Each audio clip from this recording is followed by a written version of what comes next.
Alright guys, today I'm going to show you what I'm using. I'm using this Tuff Products 37 gallon, it's like a container. And what I did was I used 3/4 inch pipe on the bottom. I got a stop valve down there.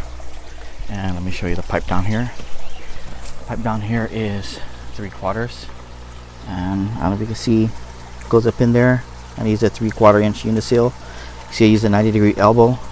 Now let's come to the top, guys, so we can see what it's made out of. It's really hard to see, but down there you can see where the drain comes in. 3/4 inch uniseal. I use a 1 1/4 inch drill bit. You drill it. Once the drill bit goes in, you just drill it back in reverse, guys. Drill it in reverse so you don't bust the tub. Okay, and then on the top you can see I used another 3/4 inch pipe. Make sure you glue. Right, here's a 3/4 inch uniseal. And then I use a connector because they ran out at Home Depot for the valve. And then I'm using a 3/4 inch ball valve, PVC. Another connector over here with threaded type. Then another 3/4 pipe. And I turned it at a 90 degrees. I'm turning it at 90 so the water can come out like this. You see the flow. All right, the water will come this way, and any kind of debris or fish waste will come out and then go this way and spin around and settle to the bottom. And then over here, I want you to see I have another 3/4 inch pipe, 3/4 inch uniseal. Once again, I use a 1 1/4 inch drill bit.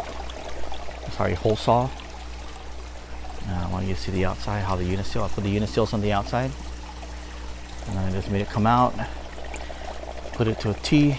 One goes this way to the left to one grow bed. The other one goes right in front to another grow bed.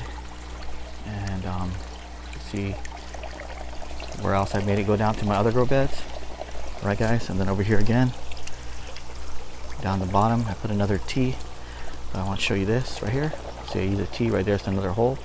3/4 inch pipe again. I just put this in so that I can, when the debris comes in, as you can see, there's things floating by. I don't want to just suck it right away. I want to give it a chance to have the debris turn like this and then fall to the bottom and settle.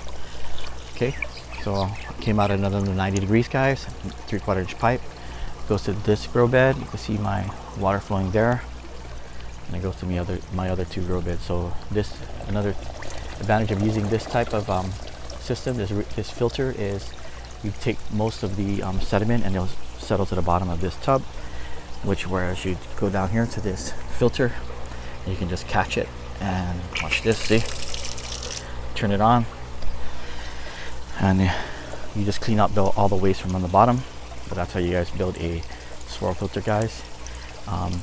Future things to come is I'll probably put some more drains on here so I can watch my water level. You should see my water level is pretty high. But I just keep this covered. I'll show you right here. I've got my cover. It's a heavy duty cover from Tuff Products. So I really like this company. Check that out, guys. I just keep it covered so that it'll keep its shape.